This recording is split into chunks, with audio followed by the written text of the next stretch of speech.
আসসালামু আলাইকুম সবাইকে। এসএসসি ২৮ ব্যাচের মানুষজন অর্ধবার্ষিক পরীক্ষাটা শেষ। অর্থাৎ তুমি যদি দেখো তোমার নবম-দশম শ্রেণীর টোটালে ৪ টা ভাগের ১ ভাগ 1/4 টাইমটা অলরেডি ডান। এই 1/4 টাইমে তোমার সিলেবাসেরও 1/4 শেষ হওয়া উচিত। হুম? তো আজকে আমি এই কনটেন্টের মধ্যে এক্সাক্ট বলতে পারো আমি তোমার চোখে আঙুল দিয়ে হলেও দেখানোর ট্রাই করব যে কতটুকু তোমার অগ্রগতি হওয়া উচিত ছিল এবং এক্সাক্ট কত তুমি হইতে পারছো। এই জিনিসটা কেন দরকার জানো? মাঝে মধ্যে কিছুটা ট্রিগার করা দরকার মানুষজনকে। আমরা না মানে বয়স হিসেবে ধরো নিজেকে কাইন্ড অফ হচ্ছে যে আরেকটু বেশি জ্ঞানী, বেশি মানে জ্ঞাত সম্পূর্ণ মানুষ হিসেবে দেখানোর ট্রাই করি। That's that's cool, that's okay. But এটা একসময় মানে অ্যারোগেন্সির পরিমাণটা এত বেশি নিয়ে চলে আসে যে নিজের পতনেরই কারণ হয়। তা আমি পার্সোনালি মানে খোঁটা দিয়ে বা দুঃখ দিয়ে কথা বলার চেষ্টা করব না, হ্যাঁ? বাট স্টিল অ্যাজ এ ছোট ভাই-বোন হিসেবে লেজিট ধরে নাও তুমি আমার এক্কেবারে কাছের খুব ছোট ভাই-বোন, যাকে আমি নিজে যে ভুলগুলা করে আসছি সেটা বুঝতে পারছি বা ধরতে পারছি এবং যেটা না করার জন্য ওর ইচ্ছা আগ্রহ যাই হোক না কেন, আই ডোন্ট কেয়ার। না করার জন্য মাটিতে ফালায়া মারলে হইলেও মারতাম রীতিমতো। ঐরকম লেভেলে যদি ধরে থাকো, দেন তুমি এই ভিডিওটা শেষ অবধি দেখতে পারো। কারণ আমি আজকে তোমাকে প্রোগ্রেস মাপাবো তোমার। যেরকমটা অবশ্যই আমি আমার ছোট ভাই-বোনরেও করাইতাম। তার হাফ ইয়ারলি পরীক্ষার পরে তার কি অবস্থা হইছে। কারণ আমি যতই ছাড় দিব কিছু জায়গাতে, এক্সাক্ট কিছু জায়গার ভিতরে ওই রকমই টাইট দিব। কারণ কিছু জিনিসের সাথে আমি কখনোই কম্প্রোমাইজ করতে পারব না। As simple as that. এটা আমার সিম্পল ইস্যু। তুমি আমার কাছে খেতে চাও, আমার কাছে হচ্ছে এই চাও, ওই চাও, ভাই আমার এই শখের জিনিসটা দরকার, এই দরকার, এই দরকার। ওগুলো সবকিছু করার জন্য আমি আছি।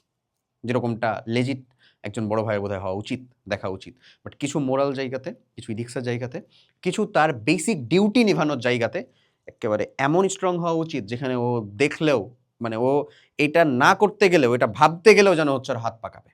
এমন। যাই হোক, চলো আমি তোমাকে যে জিনিসটা বলতে চাচ্ছি। তোমার হাফ ইয়ারলি পরীক্ষা শেষ। আমি জানি না এখনো তুমি চিল করতেছো কিনা। কজ তুমি সেই চিল করা শুরু করছিলা এক্সাক্ট বৃত্তি পরীক্ষা দেওয়ার পরে। তারপর থেকে তোমার বৃত্তির একটা ভালো রেজাল্ট হয়েছে, তুমি একটা ভালো স্টুডেন্ট ছিলা। তারপরে তুমি নিজের অধঃপতনটা এমনে নিজে, নিজে ডাইকা নিয়ে আসলা যে আজকে এমন একটা অবস্থায় আসছে হাফ ইয়ারলি পরীক্ষার ভিতরে প্লাস তো দূরে থাক তোমাকে পাস করা নিয়ে চিন্তা করতে হচ্ছে। Am I right? রাইট আশা করি কিছুটা। ঝামেলাটা কোথায় হইছে বলো তো? ঝামেলাটা হইছে তুমি লাগাম ছাড়ছো। কার বলো তো ভাইয়া? তোমার নিজের। লাগাম ছাড়ছো। জাস্ট এতটুকুই, আর কিচ্ছু না। তুমি যতটা বড় হবা দেখবা তোমার পাশে থেকে, তোমার সাথে থেকে বাবা-মা নামক যে নক্ষত্র, এই নক্ষত্রের আকর্ষণ বল মানে তোমার উপরে একেবারে নিয়ন্ত্রণ বল কাইন্ড অফ কিছুটা হলেও কমতে থাকবে।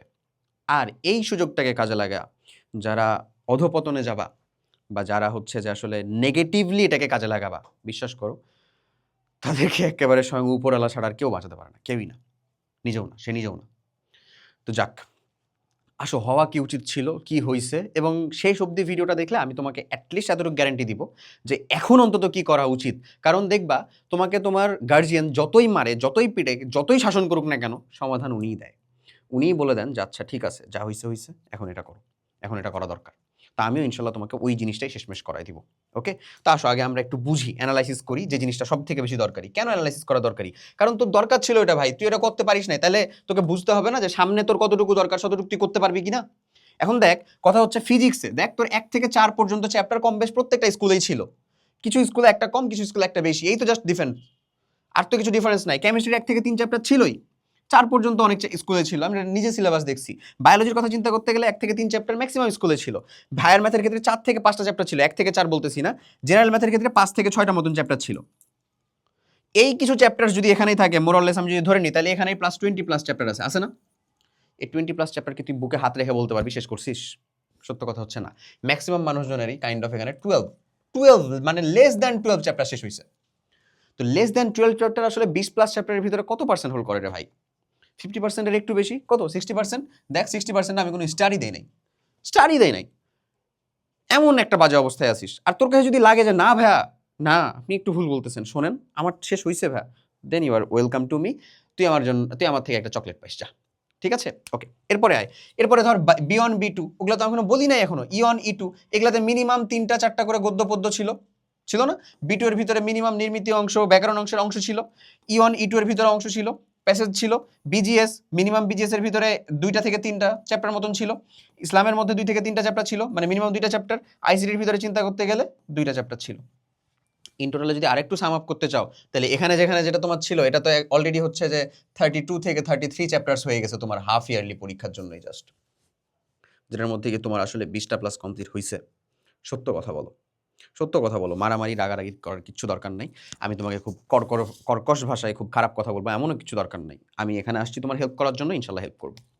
কতটুকু কমপ্লিট হয়েছে কমেন্ট করিও তো, শোনায়ও তো যে ভাই আমার হাফ ইয়ারলি সিলেবাসটা এত পার্সেন্ট কমপ্লিট করে আমি পরীক্ষা দিছি, এবং এত পার্সেন্ট কমপ্লিট করে পরীক্ষা দেওয়ার পরে আমি ভাই এই রেজাল্টটা পাইছি, আন্ডা মারছি না ভাই, আমি সম্পূর্ণ কমপ্লিট করে আসছি, আমার রেজাল্ট ইনশাল্লাহ একেবারে টপ হবে। রেজাল্ট কার্ড শো করবি, টপ হওয়ার পরে নিজে আমরা নিজেরা আমাদের একেবারে ইনফিনিটি স্কুলের প্রিমিয়াম ব্যাগ কই ছিল, ঘরের ভিতরে ছিল, গেছে গা, প্রিমিয়াম ব্যাগ পাঠাবো গিফট ইনশাল্লাহ, আল্লাহ বাঁচায় রাখলে। ওকে, আচ্ছা, এতগুলার ভিতরে যে আল্লাহর বান্দাদের পুরোটা শেষ হয়েছে তাদের জন্য আমি বলতেছি তোমরা পজিশনে আসো একেবারে টপ 3। তোমাদের জন্য করণীয় কি জানো? কন্টিনিউ, আর কিচ্ছু না ভাই, জাস্ট জিনিসটাকে কন্টিনিউ করতে থাক, ইনশাল্লাহ তুই জিতবি। তুই জিতবি শুধু না, তোকে আমি বলে রাখি, তুই 9-10-এও বৃত্তি পাবি, যেরকমটা পাইছিলি তুই ক্লাস 8-এ, 9-10-এও বৃত্তি পাবি ভাই। তুমি হচ্ছে যে বোর্ড বা থানা এই সকল ভিতরেও ইনশাল্লাহ হচ্ছে তুই প্লেস করবি, ইনশাল্লাহ। জাস্ট কন্টিনিউ কর, তোর গতিটা এভাবে ধরে রাখ। ওকে, যে আল্লাহর বান্দাদের 80% প্লাস শেষ হয়েছে তাদের জন্য বলবো তুই ডাবল স্টারে আছিস, তুই একটু চেষ্টা করলেই উপরে উঠতে পারবি। আবার তুই যদি একটু ভন্ডামি করিস তুই ডিরেক্ট নিচে নেমে যাবি। সো বি কেয়ারফুল, তুই অনেক বেশি ক্রুশিয়াল একটা পজিশনে আসিস, ক্রুশিয়াল একটা পজিশনে আসিস, ঠিক আছে? মানে তুই সব থেকে বেশি ভালনারেবল, আমি তোকে বলবো 80% আপ। এবং এবং এই যে আমি এখানে তো লিখে রাখছি কোন পার্সেন্টেজে কেমন স্টুডেন্ট আছে সেটাও তোকে বলে দিচ্ছি, তারপরে তুই নিজে বুঝিস যে তুই কোন জায়গাতে আসিস, ঠিক আছে? আচ্ছা, 70% মানুষজন, তোরা হচ্ছিস আসলে ভাই সৈনিক লেভেলের মানুষ। সৈনিক লেভেলের মানুষ কি জানিস? মানে তুই পড়তে চাস, জিনিসটা হচ্ছে তোর চৈতন্যটা হইছে পরে, মানে তোর হেদায়েতটা হইছে আসলে পরে, তোর হুঁশটা ঘুরছে হচ্ছে পরে। তো অল্প সময়ের ভিতরে তুই যতটুকু করতে পারছিস সেটা তোকে ম্যাক্সিমাম 70% আপ দিছে, তোকে আমি অনিস্টারে রাখছি, কারণ তোর ভিতরে প্রিপারেশন নেওয়ার একটা ইচ্ছা আছে, প্রস্তুতি নেওয়ার একটা ইচ্ছা আছে। এটাকে ধরে রাখ ভাই, এটাকে ধরে রাখতে পারলে তুইও যে ট্রিপল স্টারে উঠতে পারবি, ধরে রাখ। ওকে, আর এই যে ভণ্ড, অর্থাৎ এই যে দেখ, টোটাল স্টুডেন্টটাকে যদি 100 জনের মতন চিন্তা করিস তাহলে 50-এর বেশি হচ্ছে এই ভণ্ড, যাদের 60 থেকে অথবা 0 থেকে 50% মতন শেষ হয়েছে মাত্র। এই ভণ্ডগুলো হচ্ছে 50 জনেরও বেশি। একেবারে শেষ হয়েছে এগুলা কতজন জানিস? লেস দ্যান 10 ভাই, 10 জনেরও কম। হল অফ করে বলতে পারি, লিখে দিতে পারি লেজিট, ঠিক আছে? এরপরে যদি 80%-এর কথা ধরিস তাহলে বাকি এটা আর কি এখানে ভাগবে, তার ভিতরে 80%টা কম আসলে, হ্যাঁ 80%টা কম, কারণ এই স্থিতিতে থাকা আসলে কঠিন, যে আমি খুব ভালো করতেছি না খারাপও করতেছি না, এই স্থিতিতে থাকা হচ্ছে আসলে কঠিন। এগুলো হচ্ছে বাইবর্ন কিছু মানুষ আছে না, যাদেরকে একটু অতিরিক্ত পরিশ্রম করা লাগে, অতিরিক্ত প্যারা নেওয়া লাগে, একবার পড়লে হয় না, একবার দেখলে হয় না, ম্যাথ 2-3 বার করে করা লাগে, তাও হচ্ছে না মনে হয়, ওই রকম বান্দাগুলা হচ্ছে এখানে।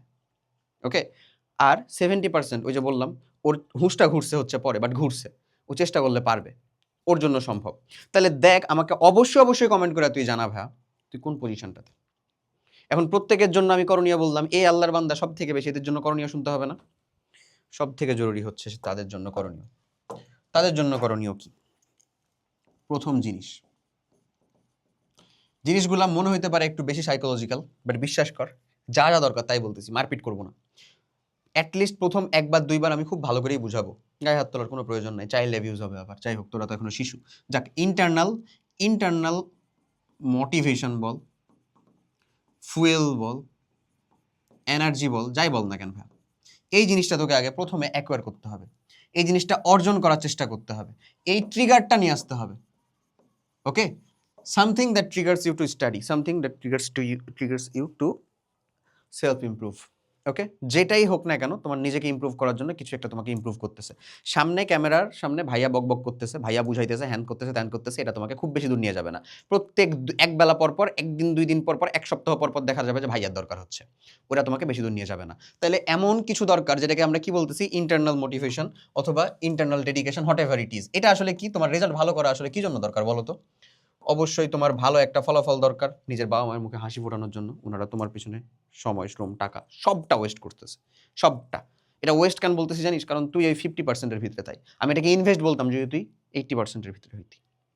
ওকে, তো দুইটা শব্দের মধ্যে আকাশ জমিন পার্থক্য আছে, একটু গুরুত্ব দিয়ে বুঝিস। আচ্ছা, ওকে, সো এই জিনিসটা আমি বুঝলাম যে আমাদের এই ট্রিগারটা লাগবে। এই মোটিভেশনটা পাইলে দেখবা যে তুমি ডেডিকেশনও পাচ্ছ পড়াশোনার প্রতি, ভালো করার প্রতি, অ্যাজ ওয়েল অ্যাজ তুমি ডেডিকেশনের সাথে সাথে অবসেশন বলো, প্যাশন বলো, কনসিস্টেন্সি বলো, সেটাও পাচ্ছ। ধরে রাখতে পারছো নিজেকে পড়ার টেবিলে। ওকে, ধরে রাখতে পারতেছো পড়ার টেবিলে নিজেকে। রুটিন দরকার না পড়াশোনার জন্য, ওটা হচ্ছে যে চ্যানেলে আপলোড দেওয়া আছে। তোমার এসএসসি 28 এর জন্য লেজিট একটা রুটিন দেখবা 56,000 মানুষজন, বেশি আরও বেশি মানুষজন দেখছে ওই রুটিনটা। তো ওই জিনিসটা দরকার। ক্লিয়ার? ওকে, সো এই ডেডিকেশনটা চলে আসলে এরপরে তোমাকে মূল ফোকাসটা যেখানে হইতে হবে সেটা হচ্ছে কন্টেন্ট। এই একটা জিনিস নিয়ে এসএসসির মানুষজন একটু হলেও প্যারা খায়, কোনটা পড়বো, কিভাবে পড়বো। এখন যে পজিশনে আছো, একাডেমিক ক্লাসের বাইরে কিচ্ছু না, কিচ্ছু না, একাডেমিক ক্লাসের বাইরে কিচ্ছু না। আমাদের ক্যাপের মানুষজন যারা, আমাদের cap complete academic program SSC 28 সব থেকে বেশি মানুষ যেখানে যুক্ত, তারা হচ্ছে আমাদের 27-26 ব্যাচগুলো সবাইকে হচ্ছে ছাড়াই দিছে। ক্যাপের মানুষজন যারা, তাদেরকে তারা অনেকেই জিজ্ঞাসা করে যে ভাইয়া এই ক্যাপের মানুষজনদেরকে আপনারা এখনো মানে কোয়েশ্চেন সলভিং ক্লাস দিবেন বলছিলেন, কেন দেন নাই? এই যে এসএসসি 28 যেটা কমপ্লিট একাডেমিক প্রোগ্রাম, তুমি নিজে ডেসক্রিপশন বা কমেন্ট বক্সে লিংক পাবা। তুমি যদি ক্যাপের মানুষ হয়ে থাকো, আমি তোমাকে যা বুঝাবো তা তুমি বুঝো এখানে। যদি না হয়ে থাকো তাহলে লিংকে যাও, লিংকে যাও, অবভিয়াসলি যুক্ত হও আজকে। এটা তোমার একেবারে টার্নিং একটা মুভমেন্ট হবে ইনশাল্লাহ।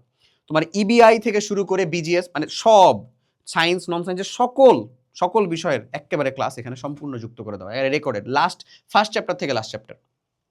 কেমিস্ট্রির পুরো অংশ জুড়ে তুমি আমাকে পাবা, আমি নিজে নিছি। ওকে, আসলে যেটা বলতেছিলাম যে ক্যাপের মানুষজনের জন্য যেটা কথা, আসলে দেখো ক্যাপের মানুষজনের কথা জিজ্ঞাসা হতে পারে যে ভাইয়া এখানের মধ্যে একটা সেকশন যুক্ত হওয়ার কথা। যদিও আমি বলছি যে হ্যাঁ তোদেরকে হচ্ছে ওই হাফ ইয়ারলির পরে দিয়ে দিব, ইনশাল্লাহ দিব। Question solving class, scholarship standard question solving class, এটা পিসিএমবিএইচএম এর জন্য। আচ্ছা যাই হোক, দেখ এখানে একাডেমিক ক্লাস ছাড়া আর কিছু দিয়ে রাখছি না, কেন বলতো? এই সময় তুই একাডেমিক ছাড়া one shot, last shot, back অন্য যে কোনো প্রকার শটের ভিতরে যা, ওটা তোর জন্য ক্ষতি বয়ে নিয়ে আসবে। ওটা করিস না, একেবারে লেজিট বড় ভাই হিসাবে সাজেশন দিচ্ছি, ওটা করিস না কখনো, ওটা বাদ দে, ওটা করতে হবে না। এই একাডেমিক ক্লাস কর ভাই প্রত্যেকটা জায়গার ভিতরে। ধর কেমিস্ট্রি বাদ দিলি, কেমিস্ট্রি বাদ দে, তুই হচ্ছে বিজিএসে আয়, একাডেমিক ক্লাস কর ভাই, একাডেমিক ক্লাস কর ভাই, জিতবি, তুই জিতবি, বিশ্বাস কর। ওকে, এমন তো একাডেমিক ক্লাস করতে হবে তোমাকে। এই একাডেমিক ক্লাস যখন তুমি করতেছো, মেক শিওর করো যে তুমি সেখান থেকে নোট নিয়ে ক্লাসটা কমপ্লিট করতেছো। নোট ছাড়া ক্লাসটা করো না, কারণ এটা তোমাকে রিভিশনে যে পরিমাণে হেল্প করবে। এই সেম পড়াটা তোমাকে রিভিশন করতে হবে না, ওই রিভিশনের নোট হবে হচ্ছে তোমার রীতিমতন সাক্ষী যে তুমি এটা পড়ছো, তুমি এটা পারো। নোট নেওয়ার পরে একাডেমিক ক্লাস তুমি করলা, একাডেমিক ক্লাসে তুমি নোট নিলা, এরপরে চলে আসতে হবে তোমাকে প্র্যাকটিসে। Most important, most crucial part, প্র্যাকটিসে। কিভাবে প্র্যাকটিস করবা ভাই? প্র্যাকটিস করার জন্য দুইটা জিনিস দেওয়া, ওখানে চিটশিট দেওয়া। এছাড়া আমাদের প্রোগ্রামে যুক্ত হলে তোমাকে অফলাইনে আমাদের যে হার্ড কপি বই সেটা দেওয়া হয়। এছাড়াও অনলাইনেও ওই প্রোগ্রামের সাথে ইবুক ভার্সনটা যুক্ত করে দেওয়া। চিটশিট থেকে প্র্যাকটিস করবা, এটা হচ্ছে তোমার বেসিক স্ট্র্যাটেজি। এছাড়াও তুমি যদি চিন্তা করো যে না তোমার কাছে সাপ্লিমেন্ট টেস্ট পেপার বিগত বছরের আছে, যেখান থেকে তুমি আরও বেশি বোর্ড কোয়েশ্চেন পাবা, go for it, board question practice করো। এরপরে চলে আসতে হবে হচ্ছে তোমার কোয়েশ্চেন প্র্যাকটিস। এই ধাপ পর্যন্ত ম্যান্ডেটরি একটা সিলেবাসকে শেষ করার জন্য, এই ধাপ পর্যন্ত মাস্ট ম্যান্ডেটরি, নোট সহ এটা কমপ্লিট করে এই ধাপটা পর্যন্ত মাস্ট ম্যান্ডেটরি। এরপরে যারা আরেকটু ভালো করতে চায় তাদের জন্য যে কাজটা করতে হয় সেটা হচ্ছে ওই প্রোগ্রামের সাথে এক্সাম যুক্ত করে দেওয়া, MCQ exam, chapter wise topic wise exam যুক্ত করে দেওয়া। ওই এক্সামগুলোকে মাস্ট দাও, এক্সামগুলোতে মাস্ট পার্টিসিপেট করো। এখন এই এক্সাম দিলেই দেখতে পাবা তোমার ভিতরে আসলে দুর্বলতা কোন জায়গাতে। ওই দুর্বল জায়গাগুলোর ভিতরে তোমাকে রিভিশনে বসতে হবে। রিভিশন আবার কোথা থেকে করতে হবে ভাই বলো তো? রিভিশন করতে হবে এই যে তোমার নোটটা থেকে। এটাই হচ্ছে তোমার সেই বেসিক প্ল্যান। আর কোনো মূল মন্ত্র নাই যে মূল মন্ত্রটা দিয়ে তোমার ক্লাসে কেউ একজন টপ করতেছে, কোনো মূল মন্ত্র নাই। ও এক্সট্রা আর দু একটা কাজ করে, তার ভিতরে একটা জিনিস রিভিল করে দিচ্ছি, দেখো লেজিট, আমি মজা করতেছি না। এক্সট্রা যে কাজটা করে ও, সেটা হচ্ছে ও ক্লাসে বৈশাই ইবিআই পড়ে ফেলে, ক্লাসেই ও ইবিআই করে ফেলে। ক্লাসে মনোযোগ দিয়ে হোক, ও ক্লাসে আড্ডা দিতে যায় না। আমাকে জীবনও মায়েরা বিশ্বাস করাতে পারবে না যে ও ক্লাসে আড্ডা দিতে গেছে, ও টপার, জীবনও না। ও ক্লাসের অ্যাটলিস্ট ক্লাসের ওই টাইমটার ভিতরে ইবিআই কমপ্লিট করে ফেলে। ইবিআই কমপ্লিট করে ফেললো, ওর এখানেই তো 5টা সাবজেক্ট শেষ। আর ইবিআই পড়ার জন্য আসলে কি মনে হয় যে আলাদা করে টিউশন লাগবে, আলাদা করে প্রাইভেট লাগবে, কোচিং লাগবে? লেজিট এই যুগে আইসাও এত ফ্রি কন্টেন্ট থেকেও লজ্জা লাগে না? ধর পিসিএমবিএইচএম এর জন্য ধর দরকার, আমি মানলাম, ইবিআই এর জন্য দরকার, এটার জন্য ওটা দেওয়া লাগতেছে, আমাদের ওই ক্যাপের ভিতরে এগুলোও দেওয়া লাগতেছে। দিছি যা সবাই দিচ্ছি কারণ স্ট্যান্ডার্ড। ওকে ঠিক আছে, ডান, নো প্রবলেম। আমি এটা অখুশি না, এই ক্লাস নেওয়াতে আমার খরচ হয়েছে খুব বেশি এমন বলতেছি না, অখুশি না, বাট তোদেরকেই বলতেছি ও ক্লাসের ভিতরে এটা করে ফেলে। ও বিজিএস ইসলাম নিয়েও প্যারাটা খায় না রে ভাই, খায় না, লেজিট। ও ক্লাসের ভিতরে মেক শিওর করে এটাকে পড়ে ফেলা। টিফিন ব্রেকে হোক, একটা পিরিয়ড হচ্ছে না, সাংস্কৃতিক অনুষ্ঠানের জন্য হাফ পিরিয়ড হচ্ছে, যেটাই কারণে হোক না কেন, ক্লাসের ভিতরে এই টাইমটাকে ওয়েস্ট করে না, তুই করিস। দ্যাটস ওয়াই সারা রাত জেগে ব্যাডমিন্টন খেলার পরেও ও ফার্স্ট হয় আর তুই লাস্ট হোস। কারণ ও তো ওই পড়াটা পড়ে রাখছে, যেটা ওর দরকার ছিল না। তুই তো পড়ে রাখিস না, তুই তো ওখানে ভণ্ডামি করছিস। ডিফারেন্সটা বোঝা যাচ্ছে? That's the point. ওকে, আচ্ছা, এই এই কাজটুকুই কমপ্লিট করতে হবে। তাহলে আমি যদি বলি ভাইয়া যে তুই হচ্ছিস এক্স্যাক্ট এইখানে আছিস, ভণ্ডদের দলে আছিস, এখন তোকে জিততে হবে। হাফ ইয়ারলির পরে মানে 1/4 শেষ হয়েছে, স্টিল এখনও 3/4 পরিমাণ গেম বাকি আছে। জিততে হবে না? অসম্ভব জেতা? পারবো না জিততে? নিজের ভিতরে ওই শক্ত মোটিভেশনটুকু আসতেছে না যে হ্যাঁ আমি পারবো?